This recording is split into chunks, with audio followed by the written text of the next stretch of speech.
Right then, well, it's 10 o'clock, so we should start, don't you? Welcome, everyone.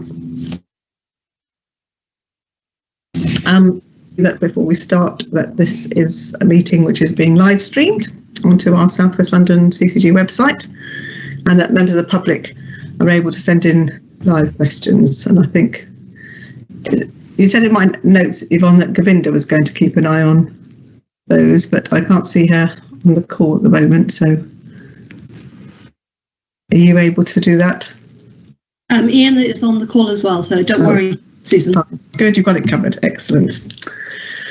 Okay, right, before we start the agenda, I'd first like to thank two people for whom I believe this is their last Public Primary Care Commissioning Committee. Les Ross, who's our Independent Secondary Care Doctor on the governing body, is retiring from the role at the end of March. Thank you, Les. Lots of years of CCG work, whether it's Sutton, Croydon or South West London. Thank you. We'll miss you and wish you good luck with your next chapter in your life. And thank you also to William Davis, who you had an enormous role to play in the delivery of primary care across South West London, and you're off to new pastures, I believe, to Director of Primary Care in North East London, ICS. So congratulations on your promotion and good luck, and thank you very much indeed for the many years service that you've given to this community. We are giving you a round of applause.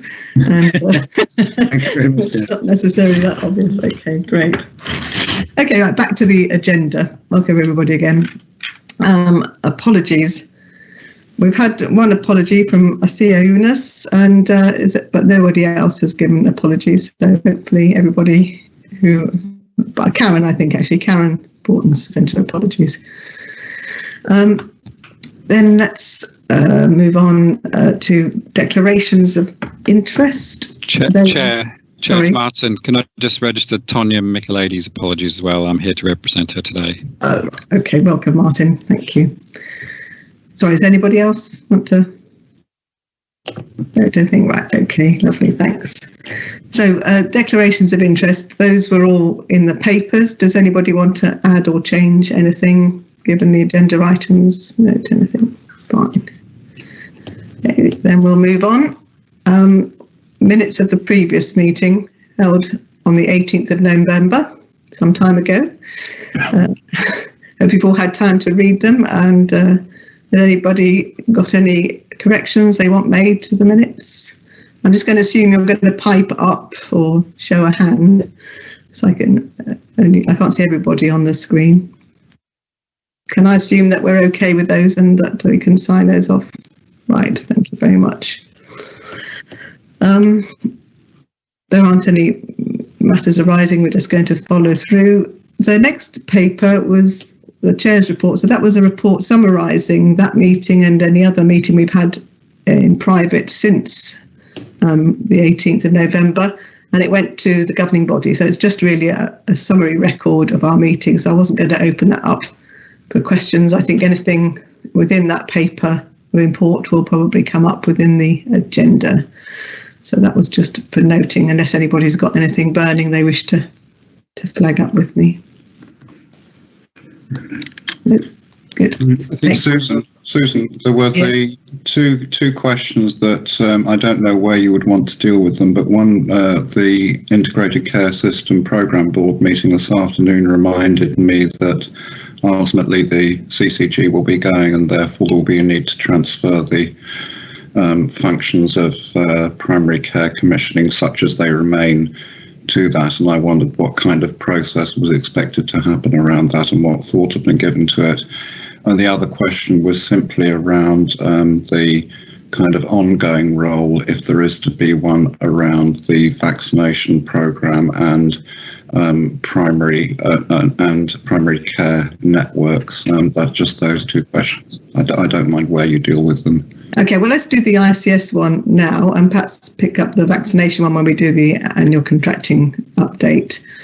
Mark, did you feel Yeah, so I can certainly answer that, Bruno.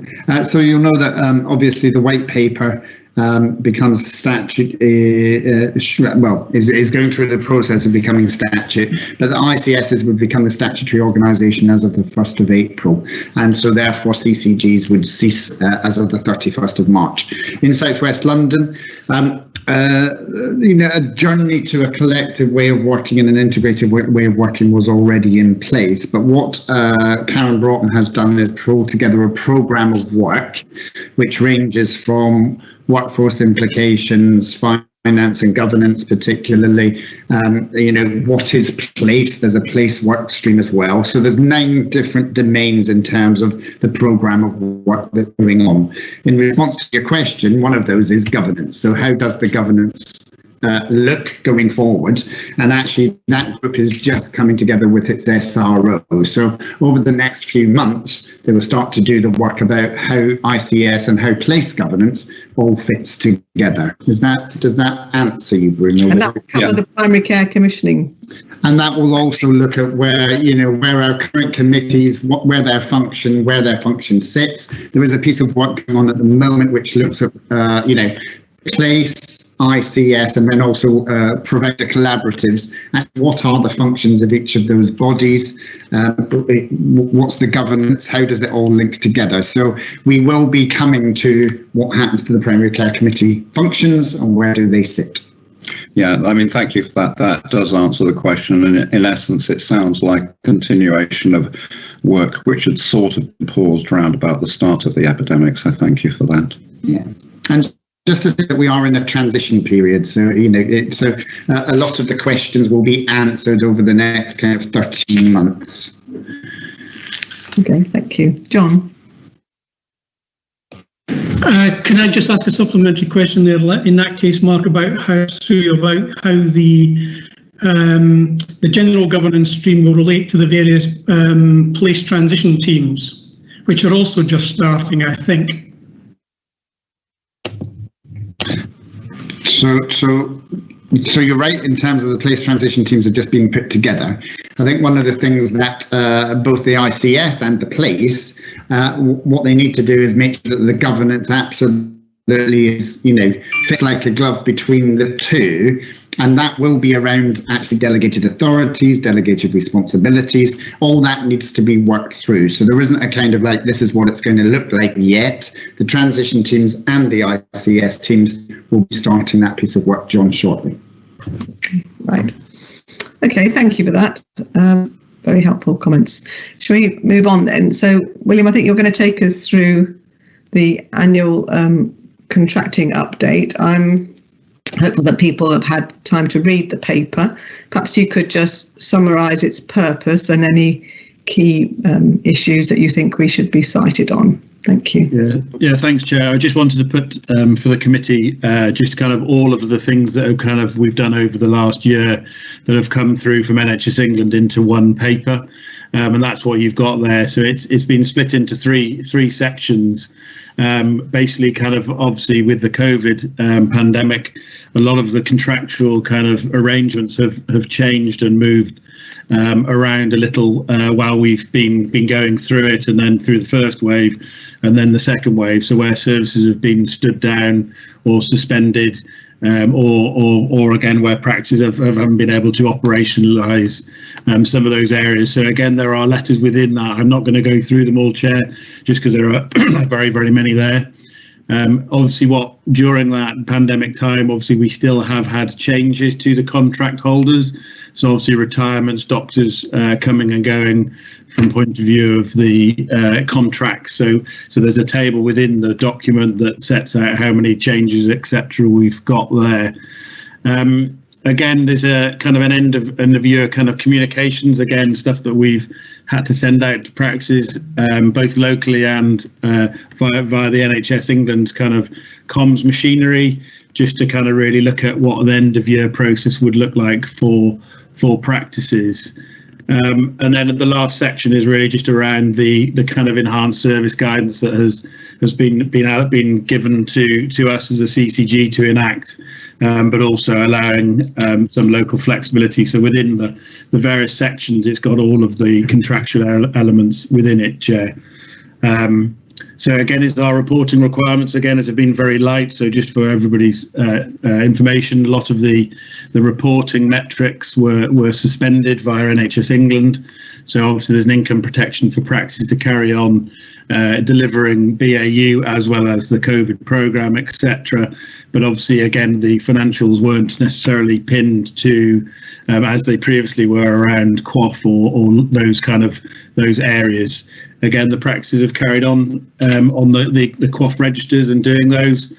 And then the other areas of the PCN, AARS, so the new, again, they've been the new workforce that have been employed by PCNs and practices, and a lot of those staff have been enrolled into the various COVID practice work streams. So again, as chair, I don't plan on going through that. Hopefully people have had a chance to read it. It's quite detailed and quite gritty, but again, it's open to the floor for questions. Okay, thank you. This is really for noting, but happy to take questions on the report. Sorry. Okay, thank you. Anybody got any questions they want to?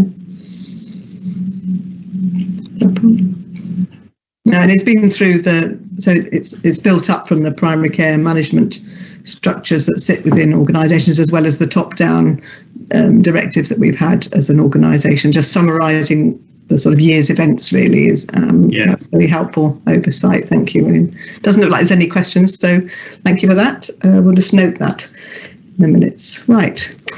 So the next item is about commissioning intentions, and we've got a number of reports, 4 reports, and I was going to take each in turn and perhaps ask the borough leads, whoever has been nominated, to talk us through. I think each need to assume we've read it. You can summarise the paper, that would be helpful. Highlight the recommendations that you're making and any risks or rationale behind those. That would be really helpful, and then we can take each in turn. So I think they come in the order: Croydon, Kingston, Richmond, Wandsworth, Merton, and Sutton.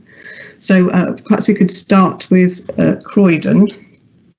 And have we got Aisha's on the call? Aisha, you're going to? Yeah, I'm going to talk through the paper. And then we'll take questions after each one so that you can highlight us the key recommendations. Sure.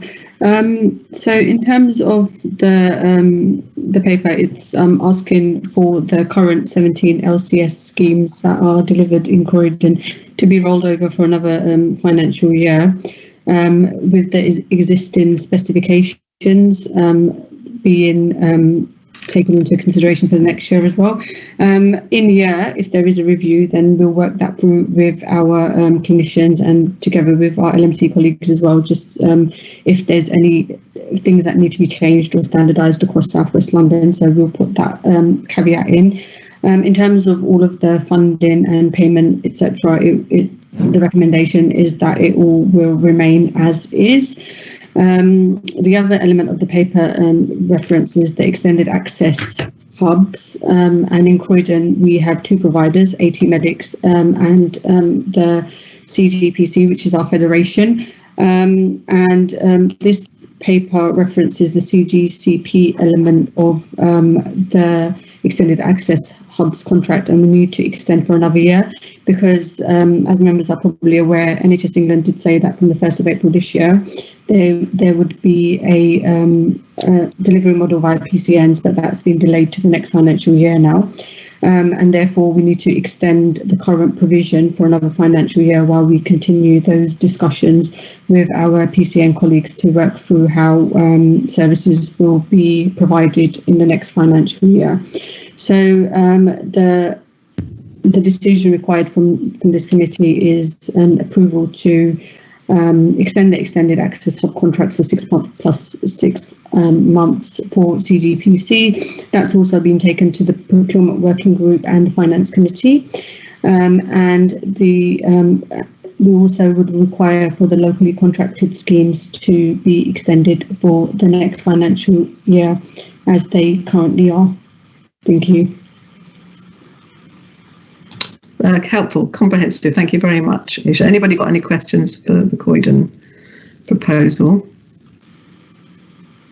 If not, are we happy to approve the rollover of the LCS service specifications and approve the extension of the extended access hub provision?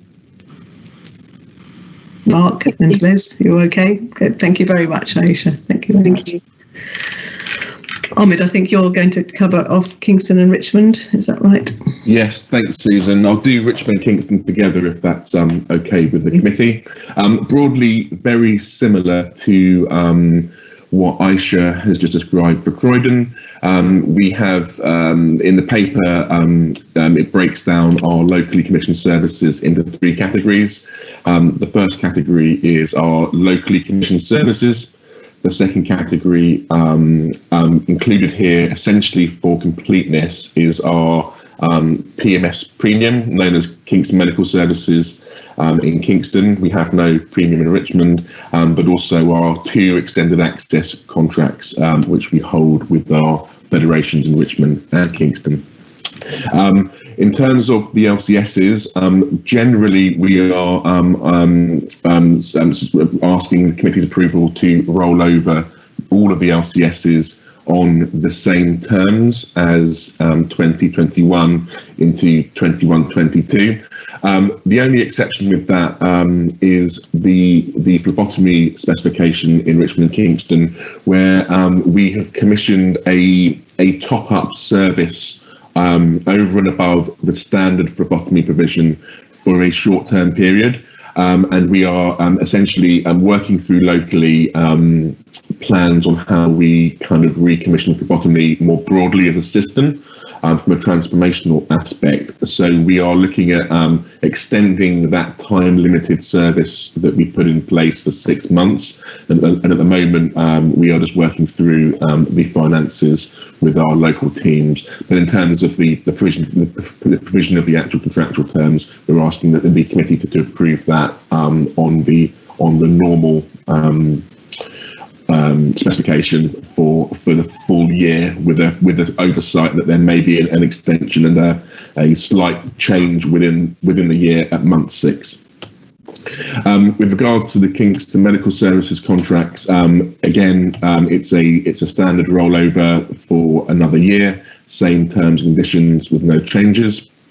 With regards to our NHS contracts, we have taken this past the Procurement Advisory Group and Finance Committee, and we'll be issuing a contracts award notice on Contracts Finder, just to ensure that we comply with our procurement requirements. The contract was coming to an end.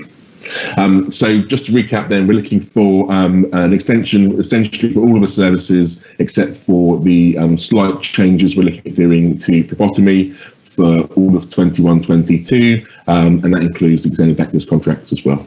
Happy to take any questions, Susan. Yes. Anybody got any questions for Ahmed? All seems very straightforward. Thank you for that assurance. Okay, approval given. Thank you. And Wandsworth and Merton. Kate Simmons, are you? I'm here. Hiya, thanks. Hello.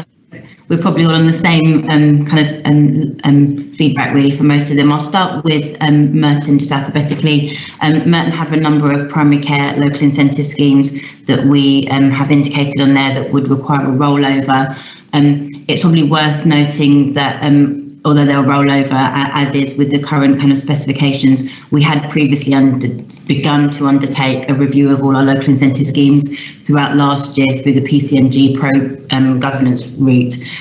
We will continue to oversee that. So I think there are a number of local incentive schemes that may well be reviewed in year, but I think we need to roll them over as they are and then work through that through the process throughout the year. So I think it's just to make sure that we've always undertaken a process of review for the local incentive schemes in Merton, and we will continue to do that.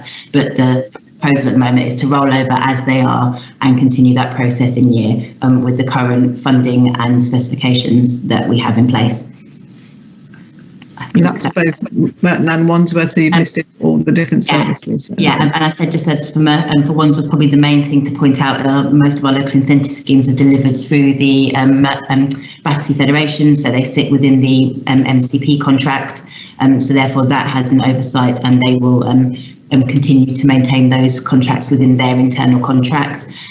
We have a number of other programmes, including referral management and pathology, our members' quality engagement scheme, and a couple of other identified incentive schemes that slightly sit outside within that contract. And again, we propose that all of those will roll over for another year, again with the same terms and conditions and the same specifications.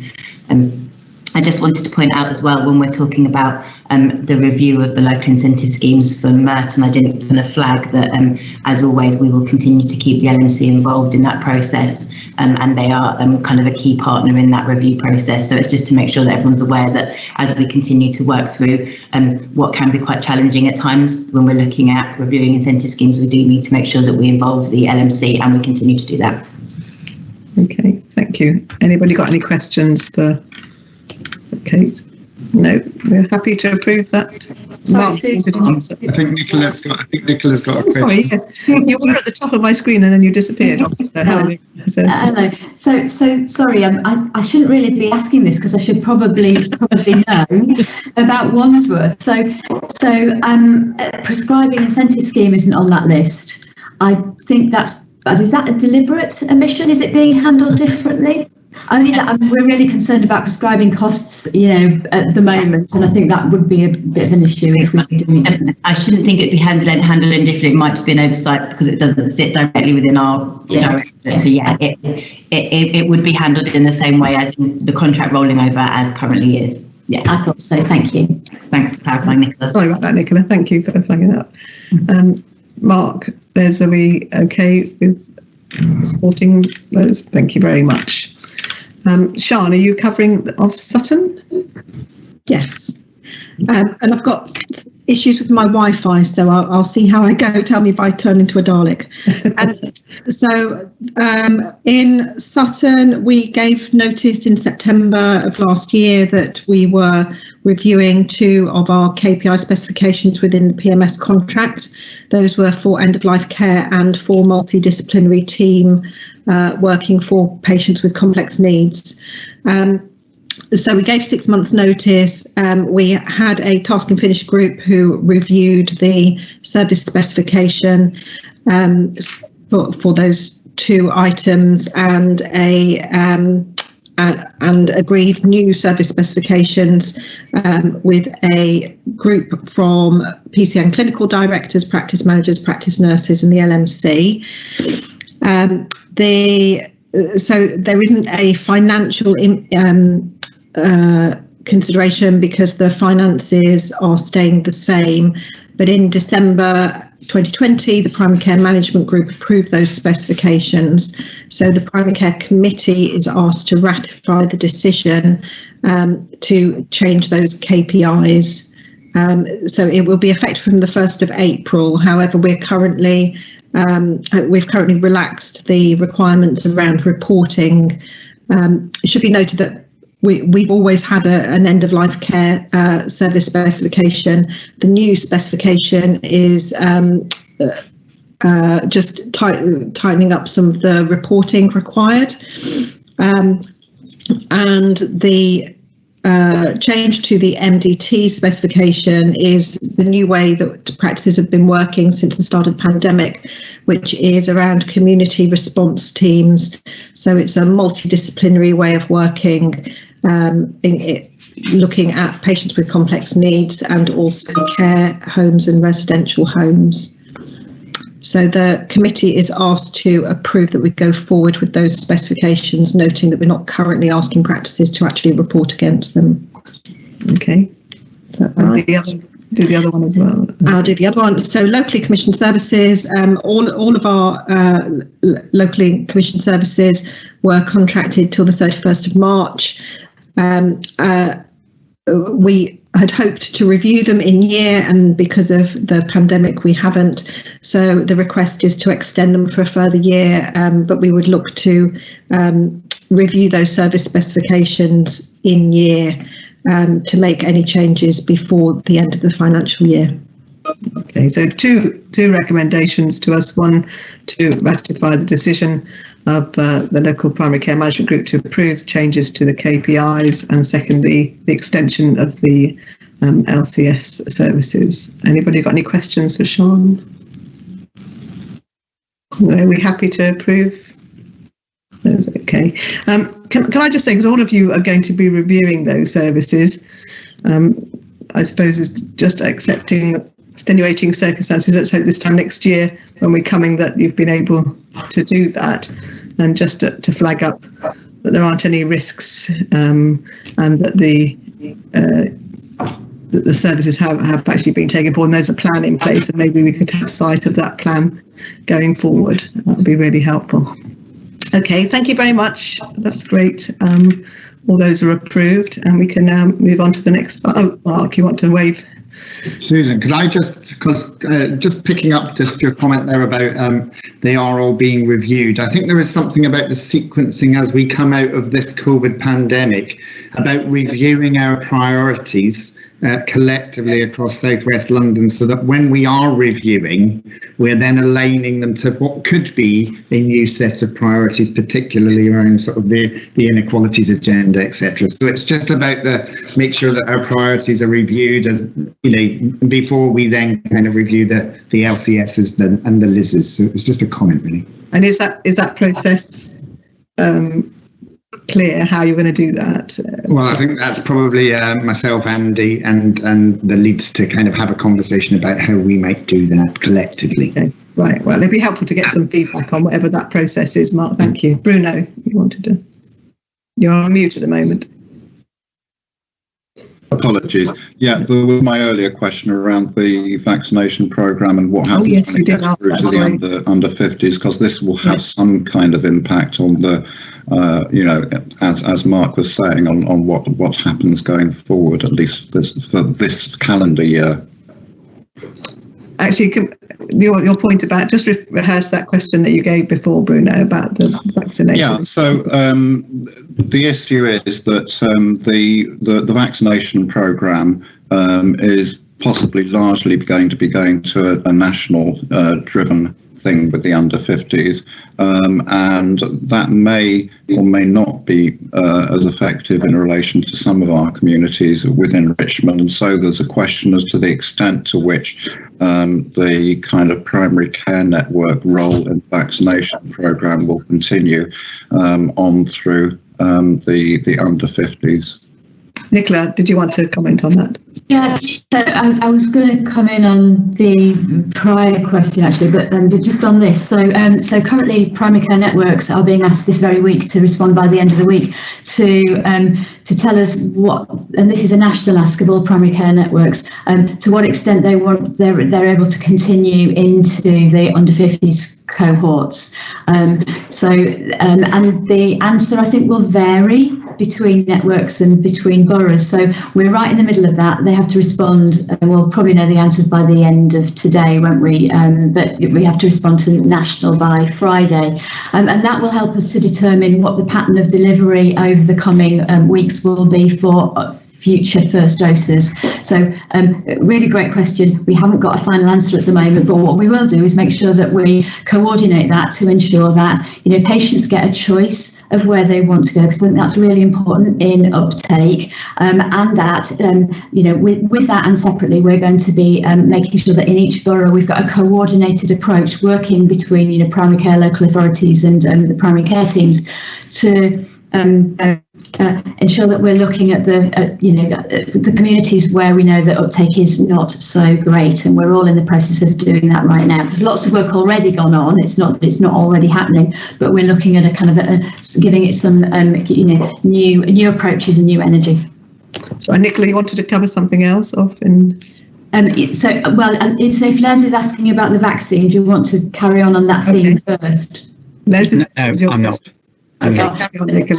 Thank you. So in that case, just on the locally commissioned services, so just thinking about the strategic approach to this, which Mark alluded to in terms of, well, if we're reviewing these, we ought to have a review which takes into account our future. And I sort of wanted to emphasise that really because there's clearly a lot of different locally commissioned services. They've been locally sensitive to what's needed in each area, and that's fine. We wouldn't want to kind of interfere with what needs to be done locally, but there does seem to be an opportunity for learning across between different boroughs. If something's going well somewhere, it may be that somewhere else doesn't even know that that's happening, and this is our opportunity to make sure that we can spread good practice, but also think about what primary care is going to need to be delivering in the future now that we're going into recovery and whatever our new normal is. There's a big emphasis on community-based care, so we need to look at what we're doing in the acutes, and the outpatient transformation will have a massive impact on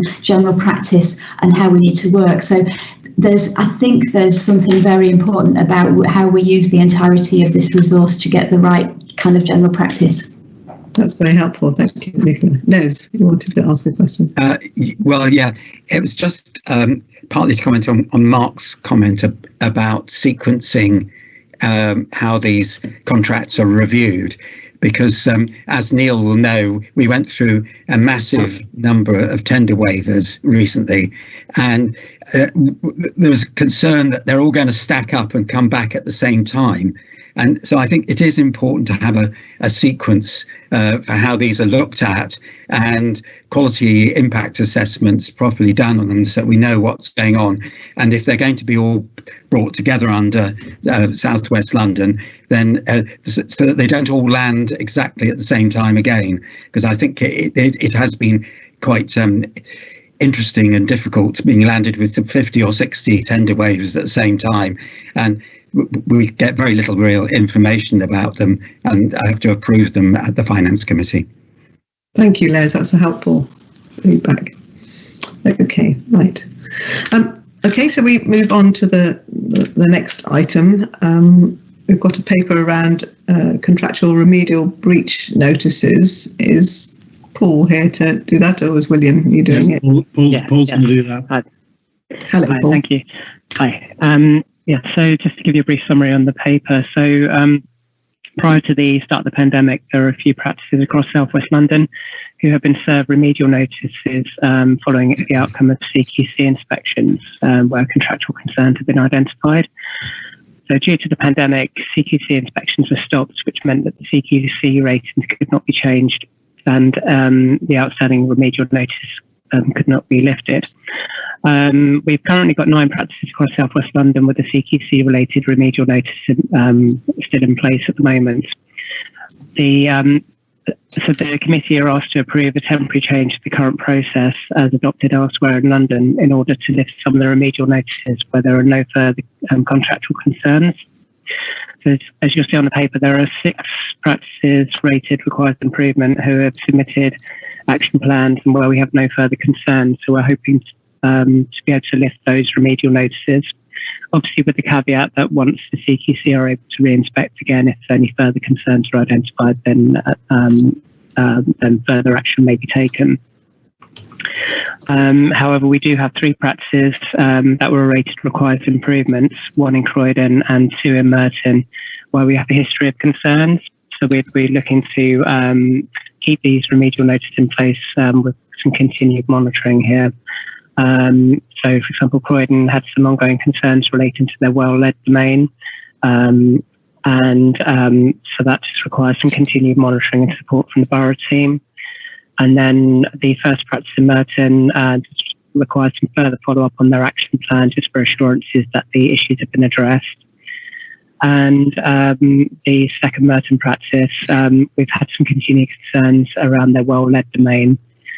So the continued monitoring would include things like the CQC continues to do desktop reviews, and then they would feedback any concerns to the commissioning teams. The borough teams would continue to monitor and provide support.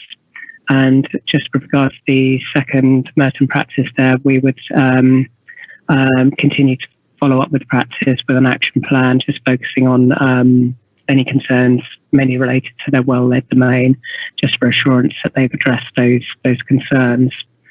And then once the pandemic is over, then we would, and the CQC are able to re-inspect again, we'd revert back to the original process.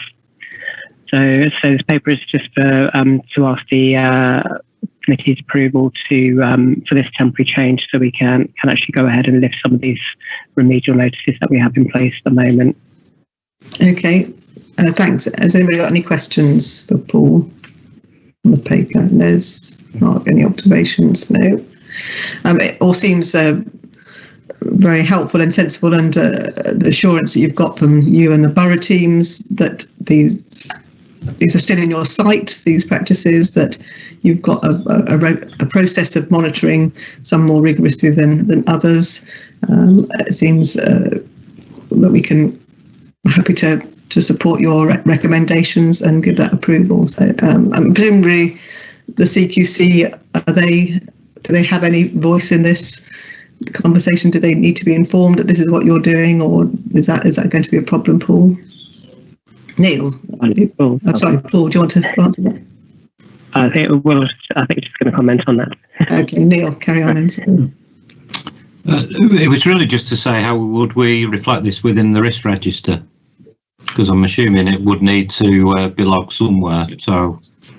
So can I pick up on that? It's William here. So I think this, obviously the breaches are in place currently. It's about their remedial breaches, and the practices have met their requirements in our view on the contractual areas that actually allows us to be able to remove it.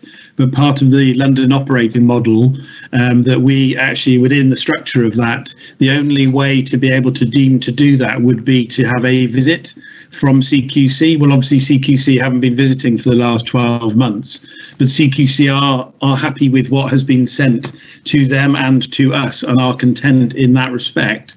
But ultimately they still can't, even within their own governance, remove any or change the rating until they've done a visit. So this was actually around the proportionality of the policy that we have in London. And again, South East have been instrumental in supporting this, and it's been agreed in that neck of the woods that actually it will allow us to, where we are contractually satisfied that they have remediated the breach that they have been served, that actually we are able to lift that remedial breach. And actually, obviously, the ratings won't change from CQC until that changes. So it was deemed a fair and proportionate approach, Chair. So again, there is the governance within place. Risk register. We've actually we've had the information. We've spoken to practices. We continually have these practices on our radar. But until CQC resume their visiting methodology, then their rating will still remain the same on CQC's register. Sorry, Neil, you want to come back on that? You're on mute.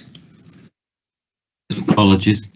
It's just a point in general then that so the fact that the CQC are not doing the inspections for obvious reasons, is that on the risk register?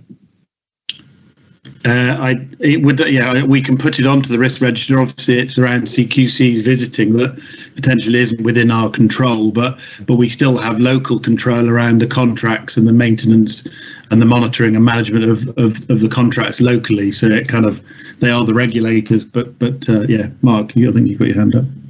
So I suppose it's just a follow up on two things. So I think we need to differentiate between the CQC rating and what is a contractual breach and the lifting of that, because I think they're two slightly different things. And then secondly, CQC are still in contact with those, although they're not visiting, they are remotely kind of assessing people and looking at people. They're just doing it in a remote way. So they've not completely kind of stopped doing CQC visits. It's just a different kind of visit, isn't it, William? Yeah, they're doing desktop and telephone interviews, and actually they have suspended some of their programs for breaches anyway, or visits where they have significant patient concerns. They're obviously doing those visits and prioritising those. Okay, does that help, Neil, in terms of making sure we keep the right things on the risk register? We're keeping cited, the CQC are not divorced completely from the process, but we feel this is a better way forward for those practices. Okay, thank you. Right, thank you very much. The next item is about 18 medics. So this was a discussion that we've had, as you saw in my chair's report, not in public because of the pandemic. We couldn't hold a public meeting, but we needed to make a decision. So this is our opportunity to place that discussion in the public domain. But here we're just really seeking to ratify the decision that's already been made. I think, William, you're going to talk us through the paper highlighting the context, level of diligence undertaken to support that decision as a first step in the presentation. Yeah, firstly, Chair, can I just apologise? There's a sentence on the front page that obviously says around the committee's asked to decide whether to approve the change, and we obviously have approved the change, but I'll step people through the due diligence that was undertaken. So the second paper is very helpful, William. Yeah, no, it's just, apologies for that. It's just the front page. So just to bring everybody to kind of where we're at. So we had a request from AT Medics directors of what's known as a change of control. So this is where a contractor who holds APMS contracts, of which there are 3 within southwest London in Croydon, where the shareholding of the actual entity can be moved or sold on. And that was a request that came into us in December. It came into all of the STPs in London, and South East were the area that were nominated to hold the ring on the kind of due diligence. Andrew Bland is the AO for the Senior Responsible Officer for Primary Care for London, for all of the chief operating officers. And they've done a lot of that, the due diligence, the reports, and obviously we had various meetings with them. Obviously we've taken legal advice. We looked at obviously the contracts and whether this was able to be carried out. Again, the due diligence was very much about, we took legal advice, we looked at Companies House, we looked at the contracts, both APMS and other contracts, and actually looked through from point of view of whether there were any reason that we weren't able or were able to agree this. The papers and conversations we had back in December in a part 2 conversation was shared obviously with the committee around the legal advice, again the company searches, and from point of view of access and accessibility and what's going to happen on the ground from point of view of the delivery of the contracts. So again, we took it through the process, and again today we're bringing it for transparency, obviously, to say what process we undertook, which is again set out within the report. It is an abridged version of the detailed report. Obviously, there are areas where we're not able to share that in the public domain, the legal and the financials of that. But that's kind of where we got to. Mark, I don't know whether you wanted to add anything more to that. So I suppose just a few things. When you said that South East London are leading on it, so it was a collective approach. It wasn't South West London making decisions on our behalf, because actually we were all round the table.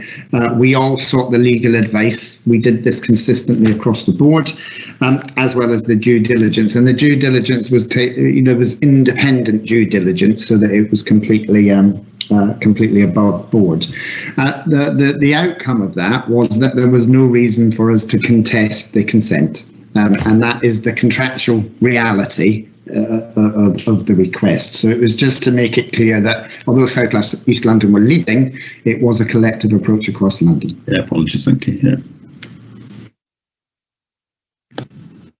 I'm muted now. Did you want to pick up anything else in terms of any issues that have arisen since the decision that was made? William, well, I can certainly say so. There have been a number of questions, FOIs, lobbying against the decision. But in terms of London, it's the same response around the due diligence, the legal advice. Contractually, this is allowable, and there was no reason to contest it. So we do understand that there is quite a lot of, reaction to this, particularly when the Centene is the American holding company. But AT Medics remain the contract holder. Yeah. And they continue to provide services as they currently do.